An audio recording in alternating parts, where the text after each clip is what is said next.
Un important lot d'équipements médicaux pour le service de psychiatrie de l'hôpital du Point G.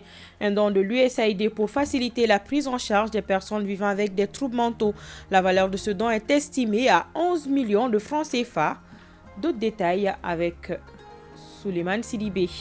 L'association malienne pour la promotion des entreprises féminines sur financement de l'Union européenne investit 18 millions de francs CFA et met à la disposition des femmes déplacées de Koro, Bankas, Douanza et Mopti Barbé 4 périmètres maraîchers équipés chacun d'un fourrage alimenté par un panneau solaire au profil des femmes. Merci de nous rester toujours fidèles. Bonjour et bienvenue à tous. Le Mali n'est pas isolé, il ne le sera pas. Déclaration faite par le président de la transition, le colonel Assimi Goïta, lors de la cérémonie de prise d'armes au génie militaire.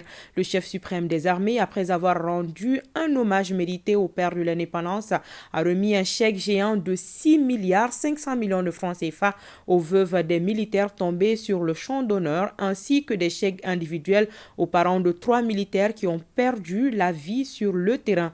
Le reportage de Mamari Kone. Place d'armes du 34e régiment du génie militaire en ces jours de célébration du 62e anniversaire de l'armée nationale.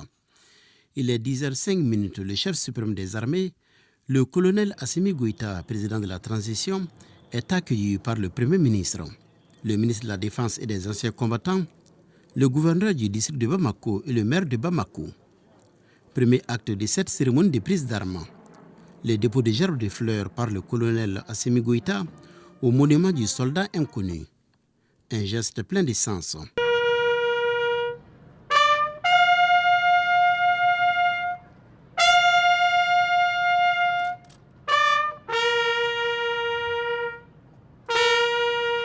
Exécution de l'hymne national.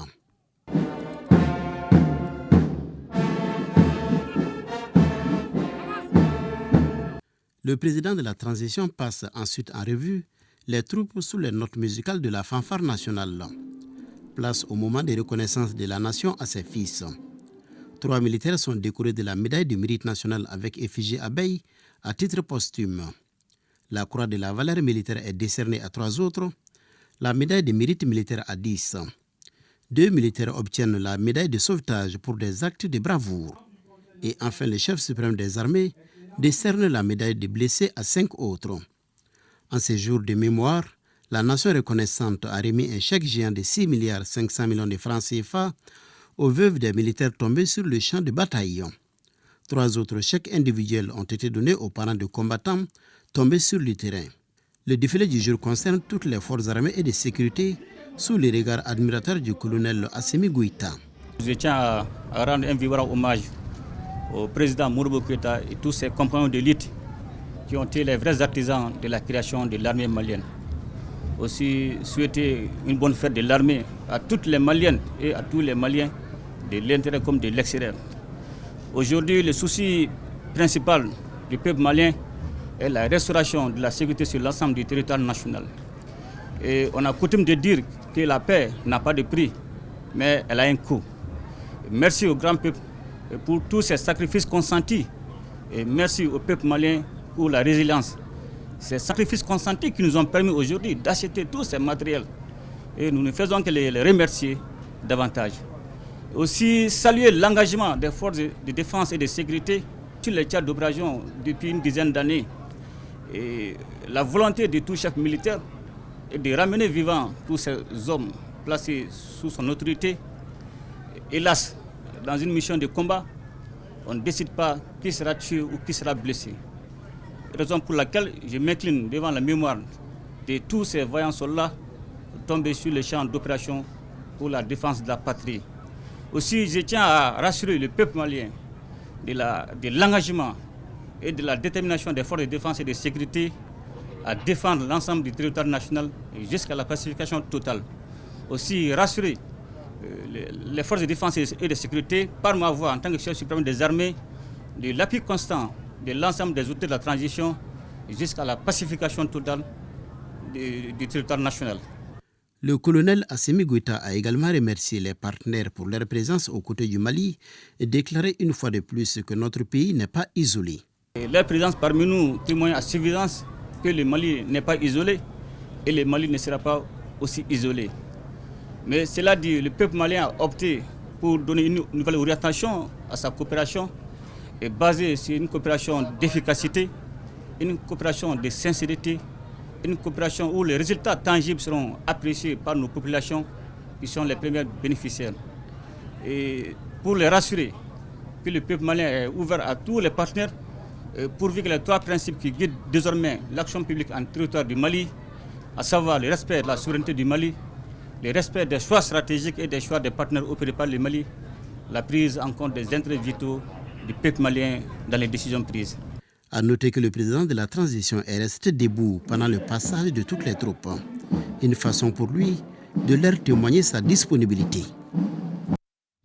Depuis la rectification du trajectoire de la transition, l'armée monte en puissance.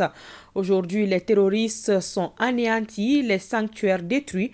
Cette prouesse de l'armée malienne est à l'actif des autorités de la transition qui ont doté l'outil de défense de moyens matériels et humains. Dans ce grand format, Yaya Konaté nous amène sur les théâtres d'opération des FAMA.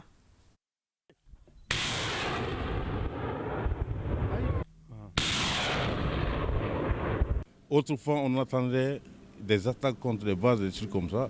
Aujourd'hui, eux-mêmes, la brousse même est devenue trop restreinte pour eux. Parce que partout où ils sortent les nez, les militaires sont là pour répondre. Ils traquent désormais l'ennemi sans répit, au sol comme dans les airs, partout sur le territoire national. Un ennemi qui se sent désormais surveillé, acculé, terrifié et qui, au dire de la hiérarchie militaire, n'a d'autre choix que de poser des actes désespérés. Résultat, si la victoire sur les forces du mal n'est pas encore au rendez-vous, des progrès substantiels sont effectués sur l'ensemble des théâtres d'opération. Aujourd'hui, on peut dire que dans le théâtre centre, les opérations se passent très bien. Le recours est là et la population aussi qui avait des problèmes par rapport à leur activité, cette population aujourd'hui s'en réjouit. Aujourd'hui, l'évolution de la situation, nous pouvons dire qu'elle est positive. Elle est positive parce que voilà, les attaques de masse ou les attaques des camps FAMA ne sont plus d'actualité aujourd'hui. Et nous assistons à des attaques, on va dire des enlèvements de bétail, de personnes, mais qui restent un peu de faible amplitude. Quand je quittais les zones que nous avons sillonnées, la sécurité était quasi normale et la population vaquait librement à leur occupation. Nos forces armées ont depuis un certain temps repris du poil de la bête et adoptent une posture plus offensive.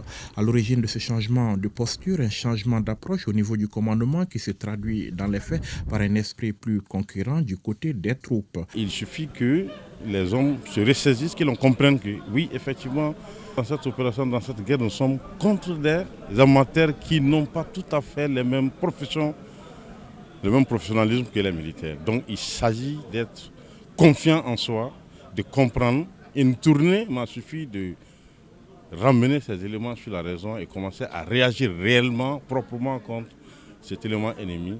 C'est vraiment un effort multidimensionnel, multiscalaire et bien sûr multiforme. À titre d'illustration, au niveau des FAMA, je suis parti sur le terrain plusieurs fois avec les commandants secteurs, avec les commandants chefs d'emprise, pour vraiment aller chercher les terroristes jusque dans leur base. Et ça s'est soldé par beaucoup de pertes chez les terroristes. La dernière en date, c'était entre Lileo et Tessit, où l'ennemi a été acculé jusque dans son refuge. Premier indicateur de la montée en puissance des FAMA sur le terrain, le ralentissement ces derniers temps du décompte macabre des hommes tombés sur le théâtre d'opération à la grande satisfaction des autorités militaires. De janvier, février, autre chose, on était à 15 morts, 17 morts ou bien 13 morts. Aujourd'hui, je peux passer, avec la grâce du bon Dieu, 1 mois, 2 mois sans procéder à un enterrement suite au combat. Du nord au sud, d'est en ouest, les opérations de sécurisation du territoire national se poursuivent donc avec plus de succès malgré les écueils. Sur le théâtre est de l'opération Maliko par exemple, les FAMA ont dû se réadapter suite au départ de certains partenaires. Le départ des partenaires a été géré de façon professionnelle, conformément à la vision stratégique du chef d'état-major général des armées. C'était le renforcement du lien armée-nation-partenariat. Dans ce cadre, avec les partenaires, on a toujours eu à coopérer, à voir dans quelle mesure nous pouvons les accompagner dans ce départ et voir avec les autres partenaires restants, à savoir la MINUSMA, comment est-ce qu'ensemble nous pouvons continuer à assurer la sécurisation, de même que la protection des civils. Changement de stratégie suivi d'un changement de posture sur un terrain devenu zone de rivalité entre groupes armés terroristes. La stratégie en place pour même contenir ces groupes terroristes, c'est faire en sorte que la population puisse regagner et avoir confiance davantage. Et ça, c'est passé par un commandement de proximité que nous avons mis en place. Un commandement de proximité non seulement au plus près des hommes, mais également un commandement de proximité au plus près des populations. Donc ça s'est traduit par le fait que les chefs militaires vont jusque dans les confins, là où les populations sont les plus éloignées, pour s'enquérir de leur état et chercher à comprendre également quels sont les problèmes qu'ils ont. Mais également, c'est passé par le fait aussi que tous ceux qui ont été interpellés, à chaque fois qu'il y a des interpellations, c'est fait dans les règles de l'art, dans le respect strict des droits de l'homme, du droit international humanitaire, et ce qui a beaucoup permis aux populations de comprendre qu'effectivement les femmes sont vraiment là pour nous et que nous ne sommes pas en train de leur causer du tort. Une armée prête à prendre désormais ses responsabilités et toutes ses responsabilités avec ou sans ses partenaires. La preuve a été donnée par le groupement tactique interarmes, le GTA Kélétigui. Première opération du genre conçue et exécutée entièrement sans appui extérieur et qui a donné des résultats plus que probants. Lors de cet engagement, nous avons pu constater qu'avec les moyens dont nous disposons, grâce à la volonté des plus hautes autorités, les militaires maliens peuvent assurer la défense de l'intégrité du territoire national, assurer la protection des personnes, leurs biens. Donc c'est surtout ce sentiment que j'ai eu en dirigeant ce premier GTA. Une armée plus combative et plus conquérante, c'est sans doute aussi des hommes mieux formés dans tous les compartiments, des effectifs renforcés, mais aussi et surtout de gros efforts en matière d'équipement. De quoi donner des ailes à une armée restée longtemps, trop longtemps, sur la défensive. Grâce à la volonté politique et la volonté stratégique des chefs militaires, nous avons les moyens dont nous disposons. D'abord, les moyens humains, grâce au rythme massif et grâce aux différentes formations qui se font actuellement chaque année. Ensuite, nous avons les moyens roulants, que ce soit en matière de PTT, que ce soit en matière de blindés. Nous avons aussi les moyens aériens, que vous le savez bien, et avec les dernières acquisitions, nous avons suffisamment de vecteurs aériens qui assurent l'appui aérien, qui assurent les évacuations d'urgence, qui assurent la liaison entre les différentes positions, même si les positions sont éloignées. Enfin, nous avons aussi les moyens de renseignement des dernières générations qui permettent d'avoir des renseignements à temps réel sur les activités ennemies par rapport à ce qui se passe. Notamment, nous avons les drones de surveillance, nous avons les drones d'attaque, sans compter les radars qui sont mis à notre disposition. Et pourtant, malgré tous ces efforts, la menace terroriste demeure encore présente à cause sans doute d'un environnement dont la complexité n'échappe à personne. Certains ont dit oui, tout ça, ça a été fait, mais pourquoi c'est pas fini? Pourquoi c'est pas fini? Parce que nous restons confrontés à des défis. Ces défis sont entre autres la vastitude du territoire, mais également, nous avons une multitude d'acteurs, comme je le disais, le processus DDR, le groupe armés signataires.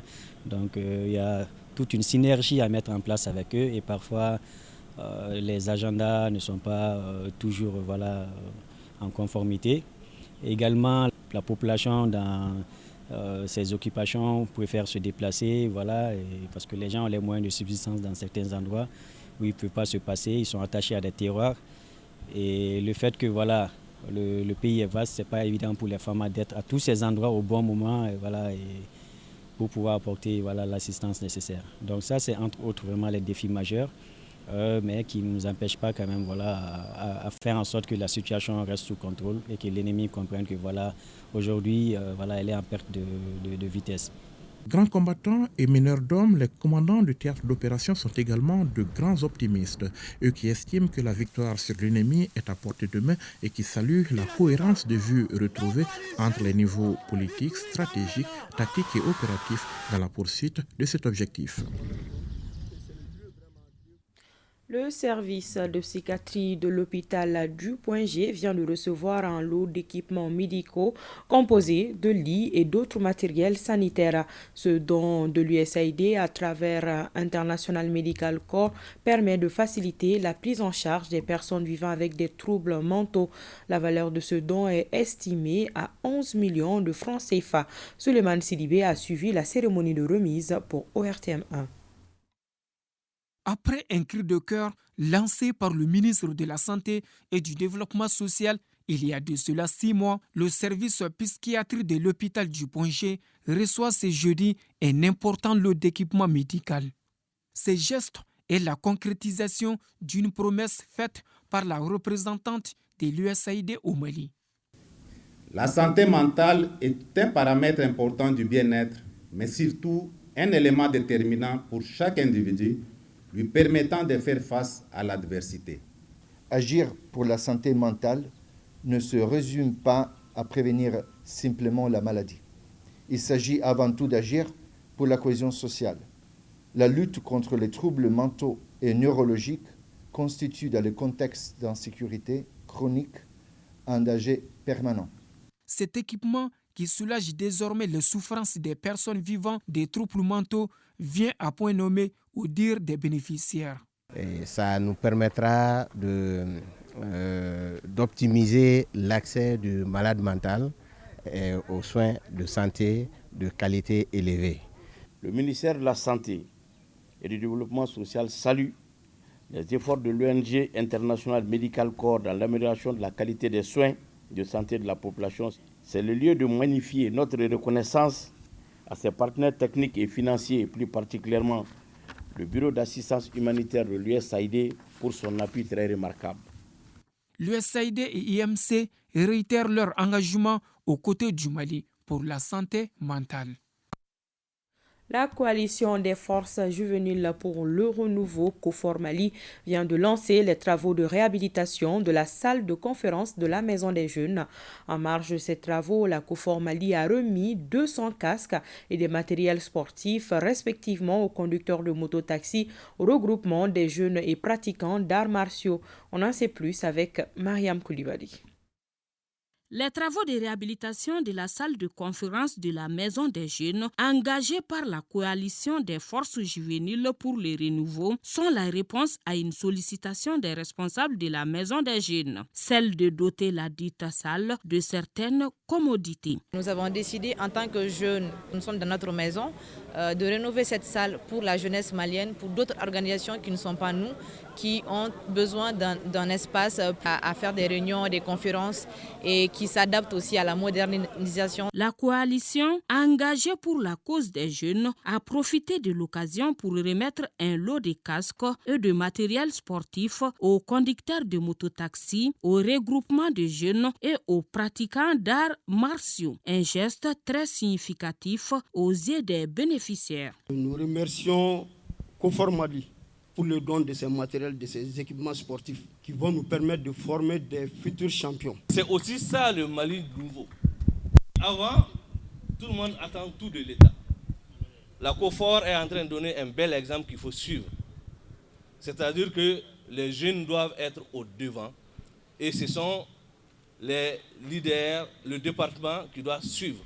La cérémonie qui a regroupé plusieurs acteurs du sport et responsables de jeunesse est agrémentée par des démonstrations d'arts martiaux.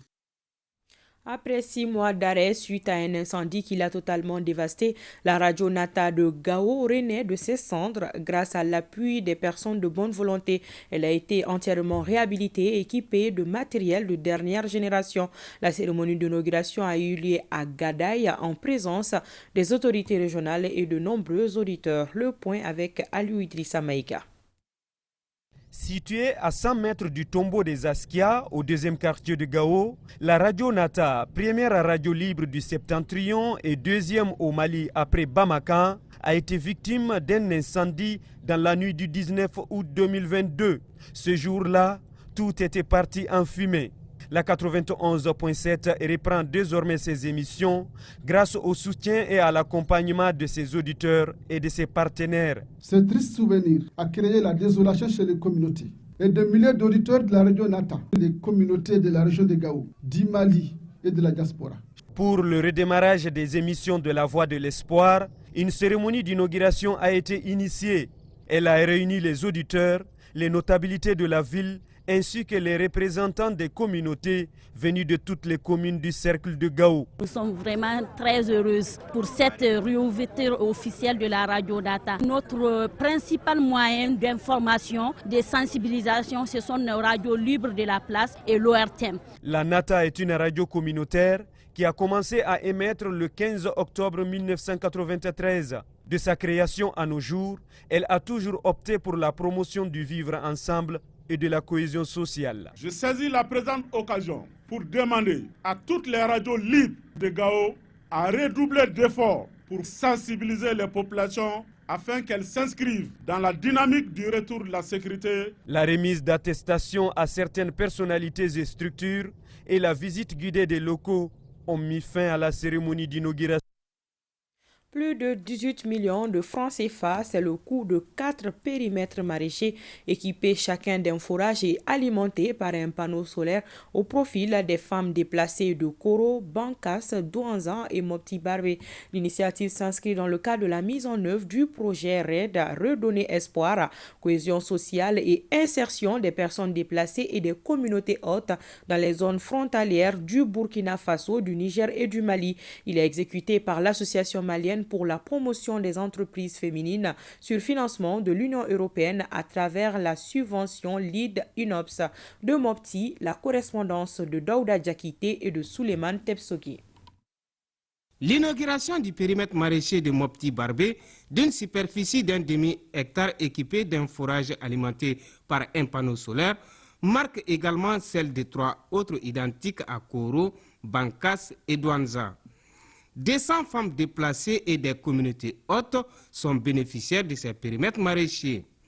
L'initiative s'inscrit dans le cadre de la mise en œuvre du projet Redonner Espoir, cohésion sociale et insertion des personnes déplacées dans les zones frontalières du Burkina Faso, du Niger et du Mali. Il est exécuté par l'Association malienne pour la promotion des entreprises féminines. Et les bénéficiaires ne cachent pas leurs sentiments de joie et de reconnaissance. C'est un sentiment de fierté. Donc, ce qui est important aujourd'hui, c'est que le projet concourt d'abord à la cohésion sociale, mais aussi sa lutte contre l'insécurité alimentaire. Ces réalisations ont été possibles grâce au financement de l'Union européenne à travers le Bureau des Nations Unies pour le service d'appui au projet INOPS, dans le cadre du mécanisme de subvention Live and Dignity, vivre dignement, dans les régions du Sahel pour un coût de 18 500 francs CFA pour les 4 périmètres maraîchers. L'occasion est bonne pour le représentant de l'exécutif régional de remercier l'Union européenne pour son accompagnement des efforts du gouvernement pour l'insertion des personnes déplacées. Ce jardin maraîcher cadre parfaitement avec les objectifs du gouvernement en matière de prise en charge et de gestion des personnes déplacées pour que ces déplacés puissent intégrer les communautés d'accueil. La cérémonie d'inauguration a pris fin par la visite guidée du périmètre. En troisième région, la Chambre régionale de l'agriculture de Sikasso a organisé sa deuxième session ordinaire au titre de l'année 2022. Une rencontre qui a enregistré la présence des représentants des délégations locales, des organisations professionnelles paysannes et des services techniques. Elle a planché sur plusieurs points, parmi lesquels la subvention des équipements et des intrants agricoles. Le compte-rendu de Moustapha Doumbia et de Amadou Dolo. La situation du programme de subvention des équipements et des intrants agricoles est l'un des points abordés au cours de cette deuxième session de la Chambre régionale d'agriculture de Sikasso au titre de l'année 2022. Une session qui planche également sur les points d'exécution de la convention entre la Chambre régionale d'agriculture et l'UXDEV. L'année passée, on a eu quand même une subvention à un certain niveau, mais pas à hauteur de souhait. Et les engrais ont tardé à venir. Bon, aussi, la quantité également il faut le dire, n'a pas été à hauteur de souhait. Le secteur de l'agriculture occupe une place stratégique dans le développement du Mali, un secteur pourvoyeur d'emplois dont l'importance est rappelée par l'exécutif régional. Pourvoyeur d'emplois pour 80% de la population, le secteur agricole est le pilier de l'économie malienne et recèle un important potentiel qui en fait le moteur de la croissance économique du Mali. La session regroupe 47 participants représentant les délégations locales de la Chambre d'agriculture, les organisations professionnelles paysannes, les organisations des jeunes et des femmes, ainsi que les services techniques. Atelier de dissémination des contenus du plan d'action multisectoriel de la nutrition, de renforcement de capacité des acteurs locaux représentant des communautés à Kaï Bafoulabé, Kita en analyse des PDCEC. Il est financé par Affaires mondiales Canada et exécuté par l'ONG Action contre la faim. De la Cité des Rails, Moriba Keita nous donne des détails.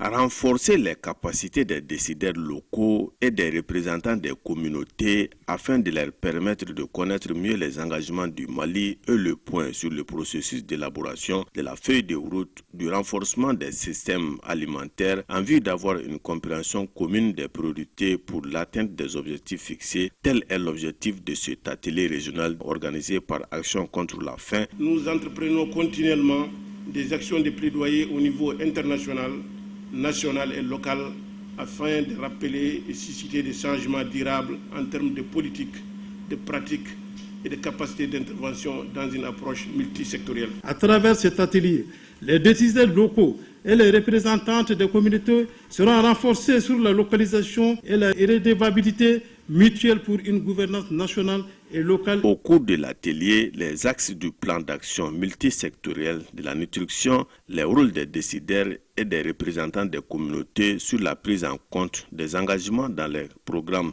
de développement social et économique PDCEC, programme de travail annuel PTA et plan d'investissement annuel assorti du partage des décrets de compétences transférés aux collectivités pour faire de la nutrition une priorité de l'engagement politique et financier. Le niveau élevé de sous-nutrition entrave grandement et non seulement le développement des individus, mais aussi celui de la communauté et de toute la nation, en ayant un impact majeur sur la croissance économique nationale. Toutes ces nouvelles connaissances acquises par les participants seront prises en compte au moment de la révision des programmes de développement économique, social et culturel afin d'y intégrer les questions genres et de nutrition. C'est tout pour cette édition. Merci de votre attention. Bon samedi, ambiance mais prudence.